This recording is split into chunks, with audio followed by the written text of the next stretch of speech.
The Bank of China is at the center of a new diplomatic spat between the United States and its ally, Israel. Many are angry that Israel has apparently bowed to Chinese pressure and agreed to prevent senior Israeli security officials from testifying in a private terrorism lawsuit filed in the U.S. against the Bank of China. At issue is a long-running U.S. lawsuit by the families of Israelis killed in attacks by the Palestinian groups Hamas and Islamic Jihad.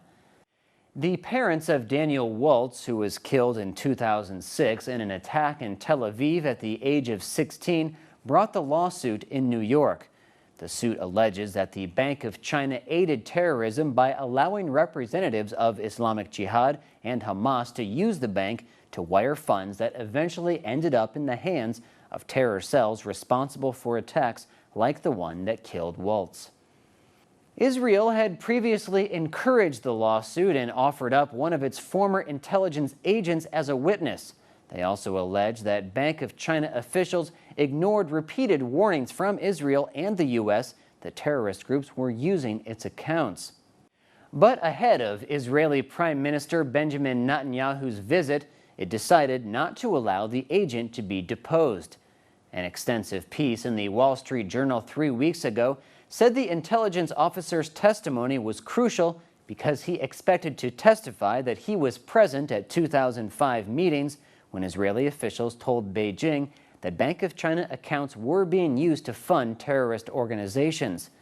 This testimony is needed, the report said, to show the Bank of China was culpable for refusing to act to close the accounts. China has been eager to kill the lawsuit, and according to a newspaper report, it threatened to cancel Netanyahu's May state visit to China until he promised to prevent Israeli officials from testifying about the alleged links between terror groups and the Bank of China. Israeli Ambassador Michael Oren returned home over the past weekend to relay U.S. concern about Netanyahu's apparent concession to China and to strategize over how Israel can navigate between the two powerful nations. Transport Minister Yisrael Katz said ties with China are very important and that the U.S. is, of course, its key ally. Saturday, China said it would welcome Palestine and Israel to resume peace talks and would appreciate efforts made by each side to revive the stalled talks.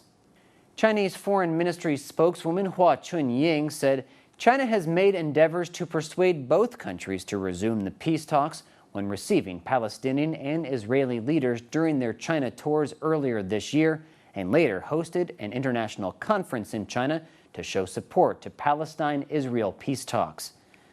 Hua said China, along with the international community, is willing to play an active and constructive role for seeking a comprehensive and fair solution to the Palestinian issue.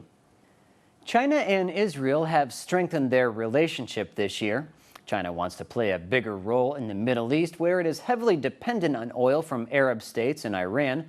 Israel wants to boost trade with China, its second biggest market after the United States, and an eager buyer of Israeli technology. This is Biz Wire on BON. Let's turn now for a quick look at a few stories that are buzzing in the market right now.